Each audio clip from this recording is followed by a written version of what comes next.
Hello everyone, Rurikhan here, and today I want to talk a little bit about SWTOR, and the reason for that is that SWTOR is finally going free to play. In case you guys don't know, because me personally, I haven't seen a lot of publicity around it. I was just constantly checking to see if it was going free to play, mostly because there was some things that I really enjoyed in SWTOR, but there were also a lot of things that I did not enjoy in SWTOR. So that was one of the reasons why I stopped my subscription, was because there was a lot of stuff that I wasn't enjoying.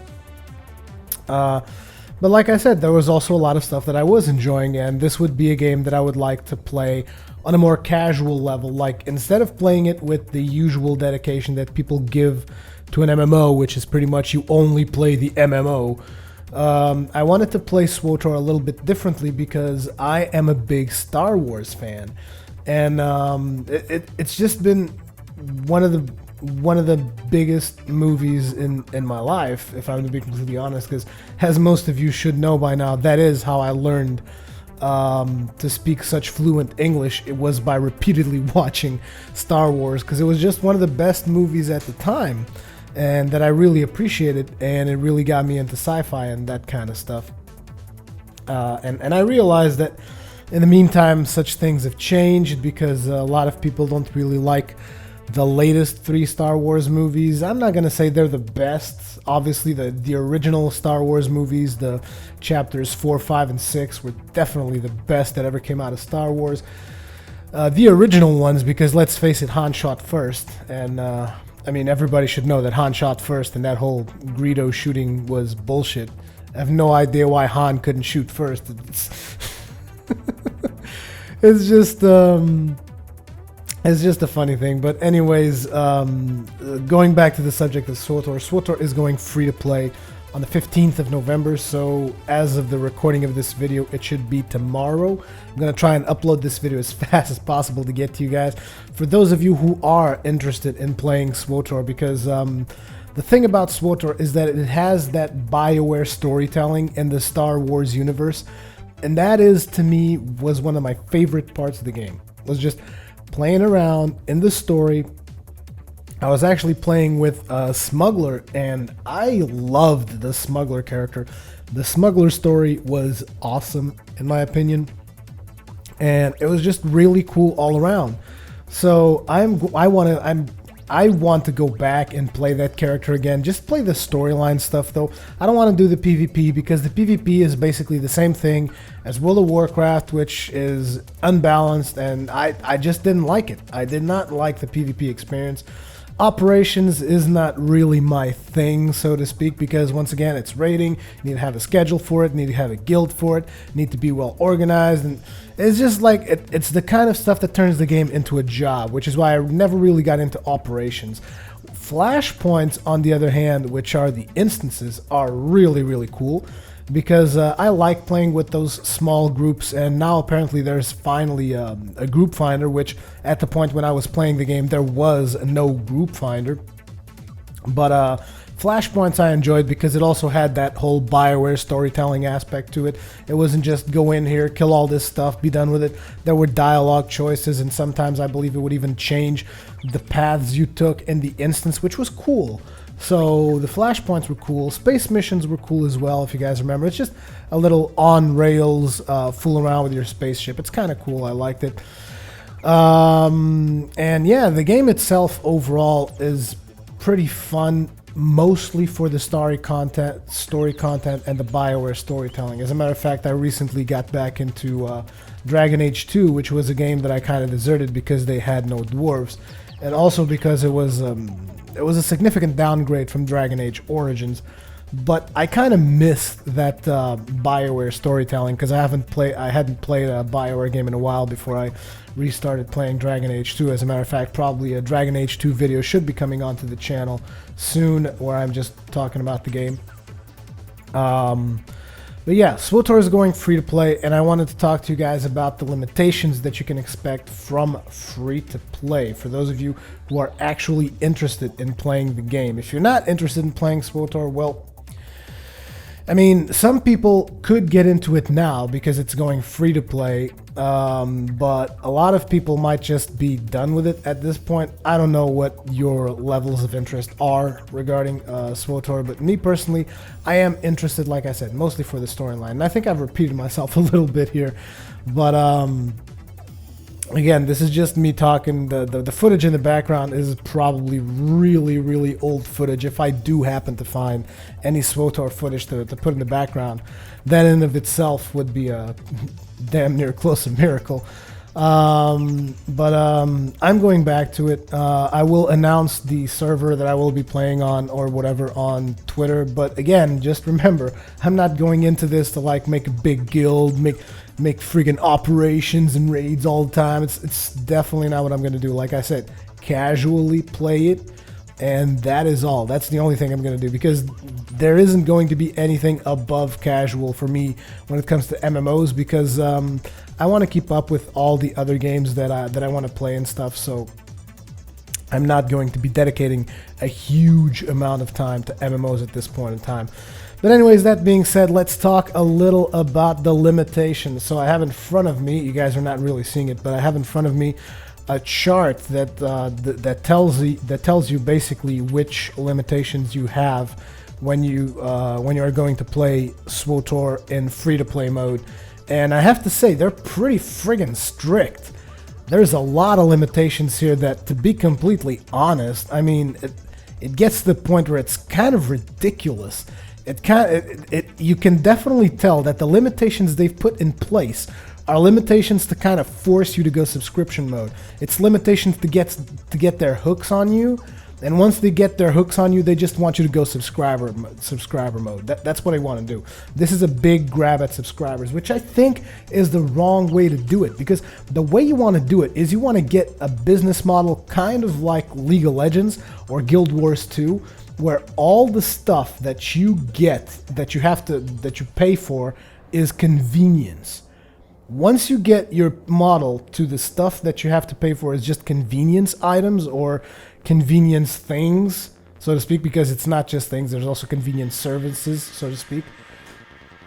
Once you get to the point where that is your pay model, then you will actually get people to play your game, have fun, and then buy into that convenience stuff. When you limit people the way you're limiting in SWTOR, I think it's a little bit excessive, and you guys are going to see here in a little bit. And I realize that I'm probably going to get a lot of people in the comment section who are full supporters of the game going to be like, oh, but you should be paying for it because it's the best MMO in the world. And I'm going to have to disagree with that, and we'll just have to agree with this to disagree, because I don't think it's the best MMO in the world. I think it has probably the best storytelling features because it's made by BioWare, and it's really good with the storyline, cinematics and stuff like that, and the choices that you get, and that stuff is really cool, even though sometimes the choices are just fictional because you choose things one way or the other and the end result is the same. Like, for instance, you could imagine this. You have this bad guy who's regretted all of his actions, and he's like, oh, please spare me, and you can choose to spare him or kill him.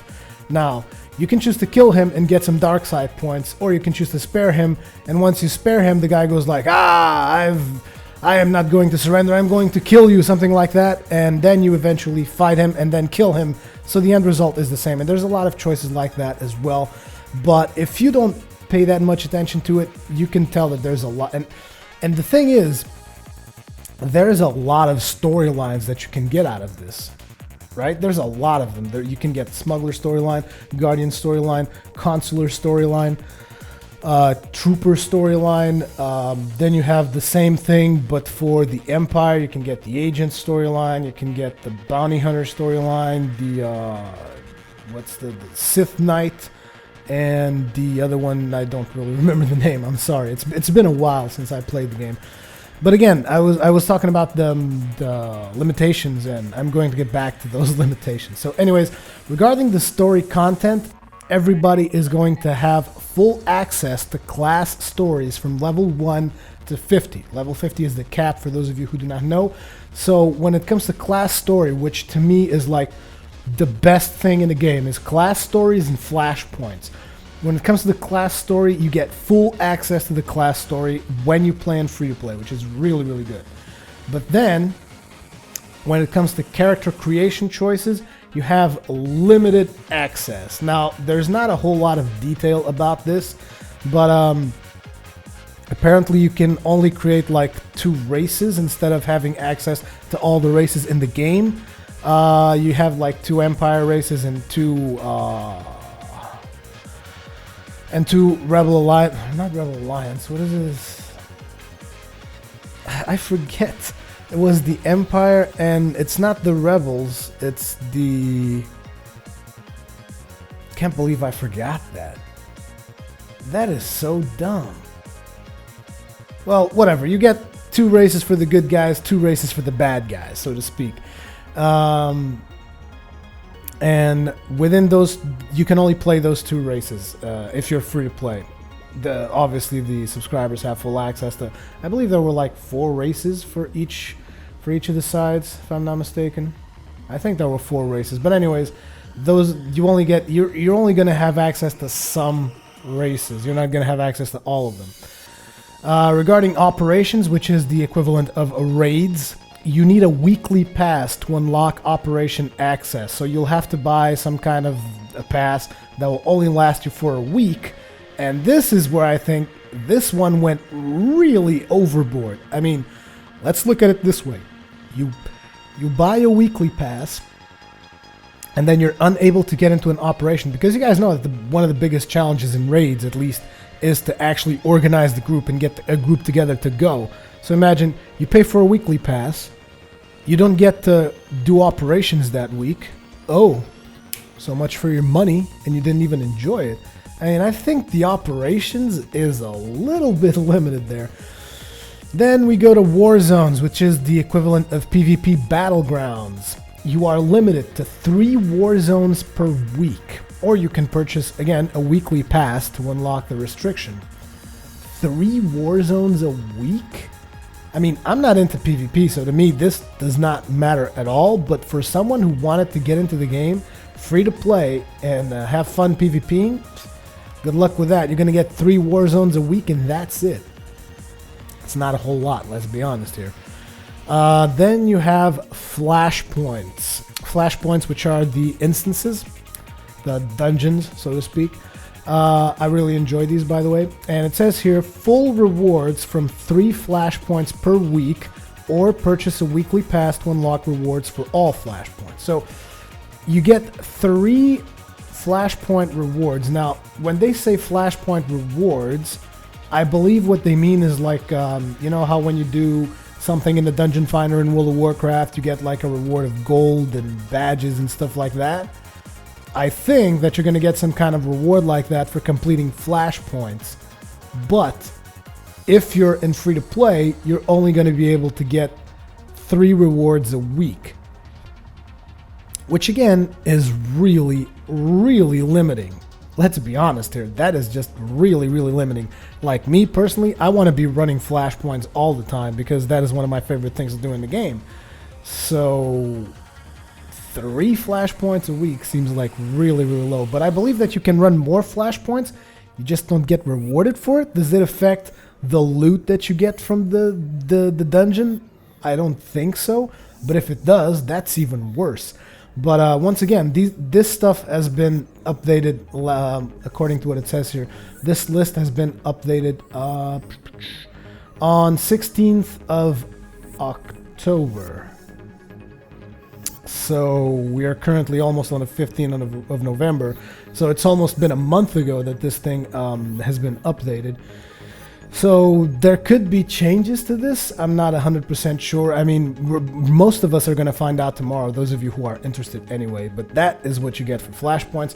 In regards to space missions, you only get 3 space missions a week. Now, this is just ridiculous. Like, I remember sometimes I'd be playing space missions for the whole duration of my session because I really enjoyed the space mission. I know it's just a minor on-rails shooter game, but it was a lot of fun. I liked it because it was in the Star Wars universe.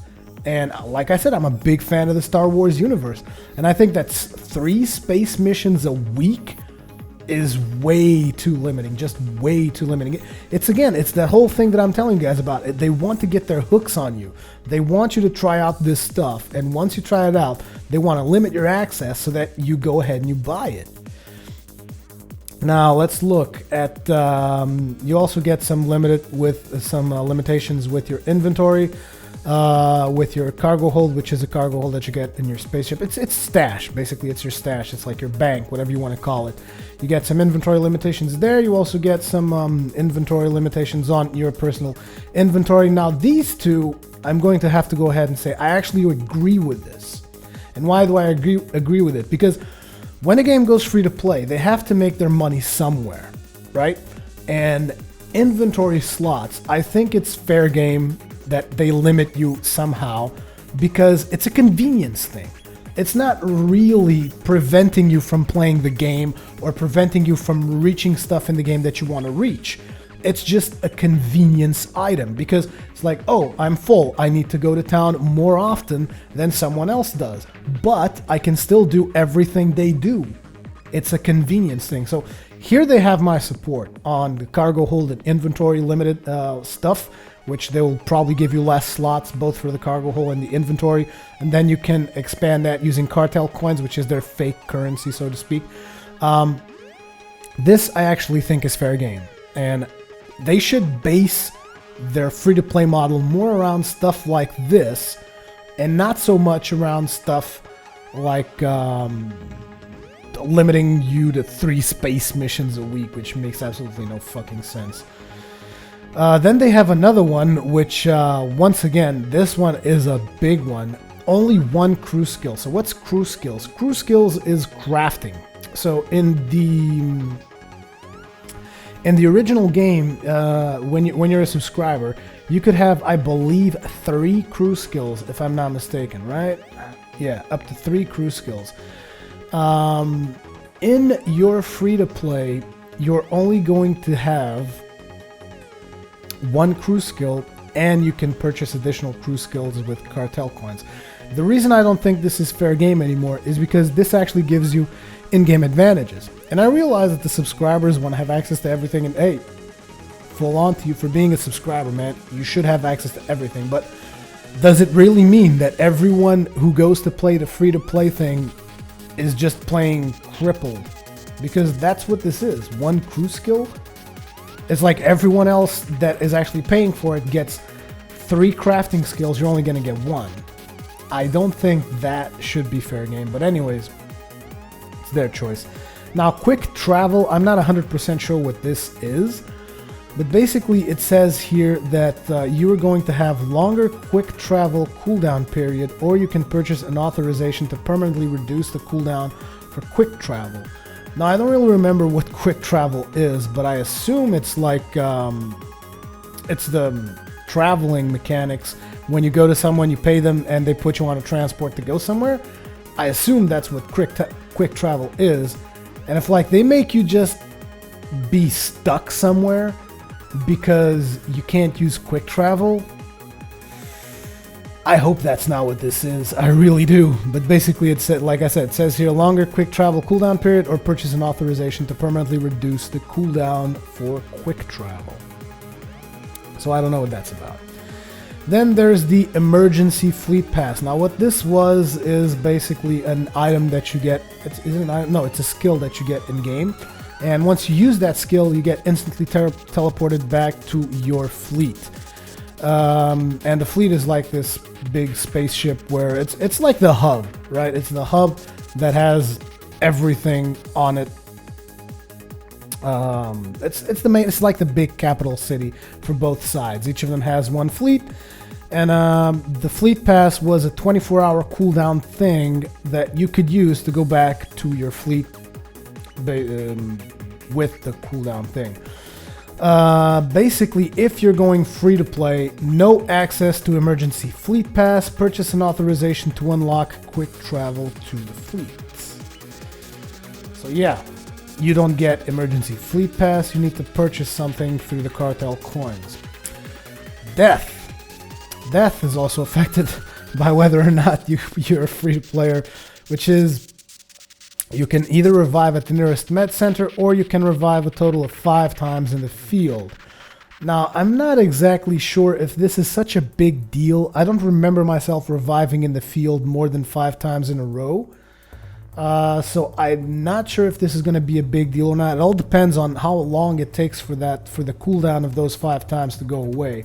They don't really mention that here, but basically, when you die, you can wait a little bit and revive on the same spot that you just died. They call it dispatching, like this probe thing that will res you up. Or you can revive at the nearest med center.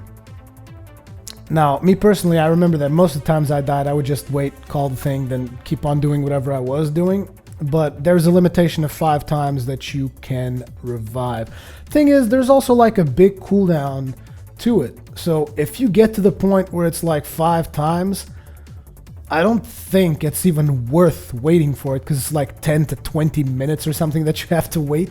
Unless they changed that since I played, but I remember that the cooldown would get increasingly longer when you were reviving on the same spot. Like, oh, you want to revive here? Okay, 10 seconds. Oh, you died again. You want to revive here again? Okay, 30 seconds. Oh, you died here again? Okay, 2 minutes. Oh, you died here again? 5 minutes. You know, it keeps increasing. It gets to a point where it's just not worth the wait. So I'm not exactly sure if this is going to be a big deal or not. Then there's game login. No priority status in the login queue. So basically everyone that's a subscriber has priority when logging into the game. This is fair game to me. I don't think there should be any problems, because the servers are mostly going to be empty unless there's like a big surge of people coming back because it's going free to play, but I doubt it. I don't think you're going to be stuck in a queue unless they create a virtual queue, which they could do, because I mean, let's just say that these features are just a little bit annoying. But anyways, now comes the big one, which is one of the things that really resonated in my mind, like, whoa, this is such bullshit. But here it is. You cannot equip most purple items unless a license is purchased from the cartel market. Can't equip items? Sure, purples, epics, whatever. Most of the time I was wearing oranges, if I'm not mistaken, so it's not a huge deal when you're leveling up. But I mean, imagine you get a purple drop. You can't equip it? Now this limitation right here, this is just straight up bullshit. It's just bullshit. I mean, this free-to-play model is, in my opinion, not the best. And the only thing it's really going to do is some people are going to see that they're so limited that they're probably not even going to come back. Because at one point, I remember watching this and I'm like, whoa, what's this? Limited this, limited that? I'm not even going to try that again. But eventually I'm like, man, but I really want to try out that storyline or whatever. So I'm going to be trying it out. Mostly, like I said, for the storyline, because the storyline was fun. Do some flashpoints, have some fun with that. But, this one, I mean, cannot equip purple items? That's just bullshit. I mean, I was even talking with Sidestrafe about this last night, and we were both discussing that when you go to a free-to-play model, what the thing needs to be, what the thing that they should charge money for is convenience. Convenience items, stuff that gets you there faster. Like a good example of that, he was telling me, was World of Tanks, because he plays a lot of World of Tanks. Because you can do everything in that game without paying a dime. But you can also buy stuff with real life money that's going to expedite how fast you're going to get the stuff you want. Like you can go and buy a tank, or you can go and buy XP bonuses, or gold bonuses, and whatever. You can buy stuff that basically allows you to get to where you want to get faster. But everyone can get there. There's no limitations that they put on you with money. It's like you don't need to do, you don't need to pay us in order to get to the final tier of tanks. But it's going to take you a while to get there. That's fair. Same thing with League of Legends. You don't need to pay them to get a champion. It's just going to take you a while to grind the necessary influence points to get the champion you want. But you can still get it for free. So, I mean, it's not a big deal. That's the way the successful free-to-plays win. I mean, look at League of Legends. Over 30 million players. because of the way it works. And a lot of players, let me tell you, a lot of players will buy the skins. The skin is just aesthetic stuff. So convenience stuff, aesthetic stuff, that is fair game. Once you get to limiting access to the point of you can't do operations unless you pay us, that's excessive. You can't do more than 3 war zones a week unless you pay us. That's excessive. You cannot get rewards for more than 3 flashpoints a week. That's excessive. You cannot play more than 3 space missions a week. That's excessive as well. But I mean, I don't know. Hopefully they'll eventually change their minds and open up the game a little bit more, because unless they open it up, I can't see SWTOR doing very good for itself, in my opinion. But again, that's just me. I'm going to be going back there. I'm going to be fooling around with it, doing storylines and whatnot. Maybe even do collab with Sidestrafe, because I believe he's going back as well, trying it out, see how it works. So I don't know. There's a lot of possibilities as to what can happen, but let me just say that I think the limitations are a little bit too harsh. A little bit too harsh. And I think that I don't know who's managing it right now, BioWare, EA, whatever. Someone really needs to look into this, and then look into the League of Legends business model, look into the Guild Wars 2 business model, look into the World of Tanks business model, and look at people who've done a really successful business model around free-to-play.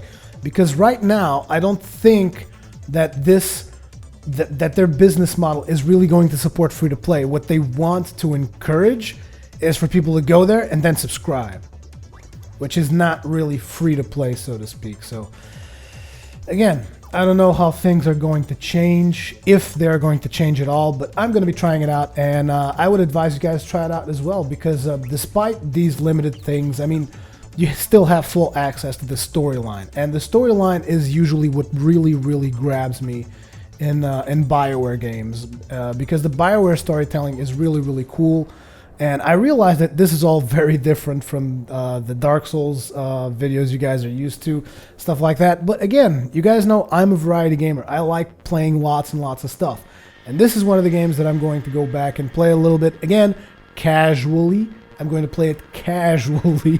Not really going to dedicate a lot of time to it. But it's a fun game, and I wanted to let you guys know it's going free to play on the 15th, most likely sometime tomorrow. So if you guys want to check it out, maybe you want to